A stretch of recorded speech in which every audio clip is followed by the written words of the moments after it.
I'm going to start you off with this. I didn't email you this, but thoughts on Russia. A lot going on in the world. You just did Prophecy Update. It was on, if I had to summarize, on tyrants and end times and how that relates to biblical prophecy. We have this Russia thing. They're Gog and Magog. They're a key player in the end times.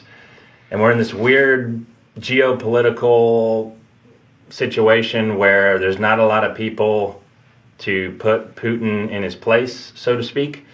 And he has reasons he wants to go into Ukraine, but it affects foreign policy for us and around the world, the EU, with Israel, with energy, and a bunch of things. So just real quick, what do you think? What's going on there? Do you think he's going to go in? Do you think it's all bluff? What are your thoughts? I think he's, from previous experience with the guy, I think he's going to go in. That's what he did with Obama.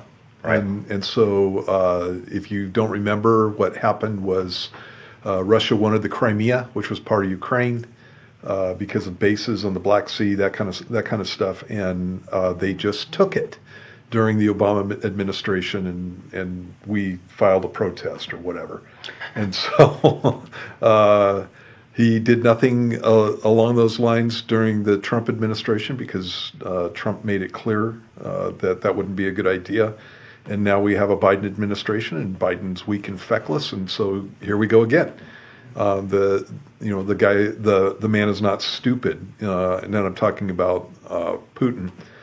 He's not stupid, and so he's taking advantage. You have the same thing with China, taking advantage of the United States because you have a weak leader, and you have the same thing with Iran, again, taking advantage of the United States because we have a weak leader. And so though that plays right into biblical prophecy because all three of those nations are specifically mentioned, and Russia and Iran are mentioned as being allied along with Turkey and a few other nations in attacking Israel.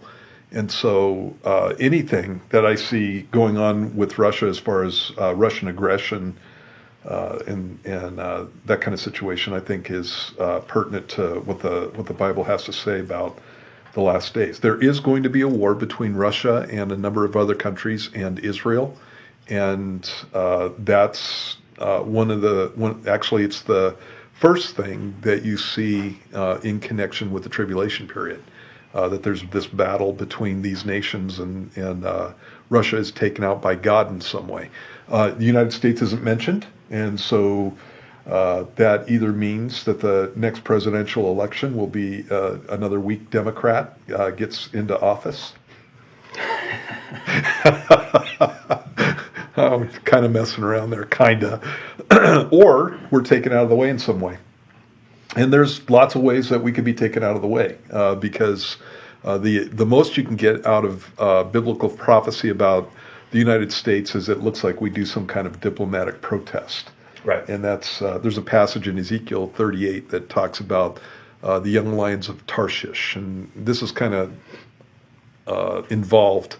But Tarshish may be talking about Great Britain, and if it is, then the young lions of Tarshish would be the colonies of Great Britain, of which we're one, along with Australia and a number of other places. And so if that's the case, we're weak enough that all we do is do a diplomatic protest. If that is not us, we're not even mentioned in Scripture. And so then it becomes problematic in the sense of what gets the United States out of the way. Yeah. And now we have a bunch of things that could do that. Of things. Yeah. It could be monetary collapse, economic collapse because the dollar stops being the standard for financial institutions in the world. And as soon as that happens, we collapse economically. And China and Russia would love for that to take place. One of the things that's been alarming about the situation with Russia in the last month or so is almost immediately nuclear weapons were brought up by our government officials. And first strike, nuclear weapons. So that's not something you say to crazy people. Well, who have nuclear weapons. Yeah, we have a less than tactful leader. And it's like, I think he tries to act tough because he knows he's not tough and no one I mean, it's like the Yeah. guy who tries to be a bully, but no one's afraid. Like, Well, in this case, it wasn't actually him. It was a Republican that did this. oh, was it? Yeah. And so there was a Republican senator that mentioned the fact that everything's on the table, including a nuclear first strike. Yeah. And again, it's like that can be in there without flat out saying it in a situation like that, especially when, again, like you were talking about, we've got a weak leader and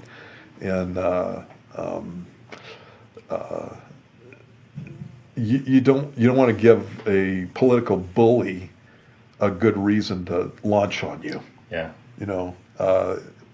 He knows that we're not going to do anything. Right. Yeah. So an excuse to take us out because we've said that we might launch a first strike.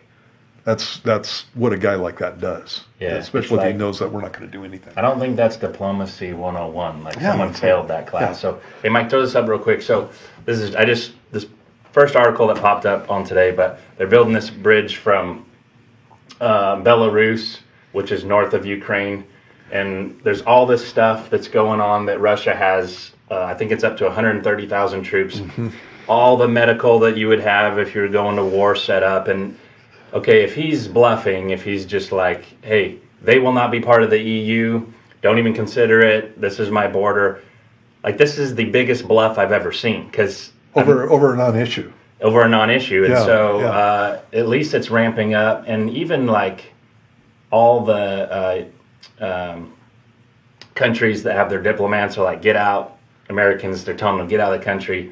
And every time that happens, it's like they know what's coming. It's like, I mean, we just dealt with this with Afghanistan on a different level, but they know what was going down, so they tell them to get out of there. And I won't even get into that, but it looks like it's ramping up. Yeah, that's what obviously that's what it looks like. And again, this is a non-issue in the sense that Ukraine's not about to join the EU. Ukraine's got its own problems with corruption and that kind of stuff, and I don't know that the European Union wants them to join, or that NATO wants them to join. And so, it'd be a pretty simple thing to take care of, but I don't think Putin wants to take care of it. I think he wants Ukraine, right? At least the eastern half of Ukraine. Yeah. So, yeah. All right, so interesting thing to keep and watch, and we'll just see what the Lord does with it. Yeah, and if this whole, obviously this can escalate. World War I escalated, based on issues that were much smaller than this, and it can escalate and go into what is effectively World War III, which is the description that you have in Ezekiel chapter 38 and 39. It's World War III. Right. Yeah. So.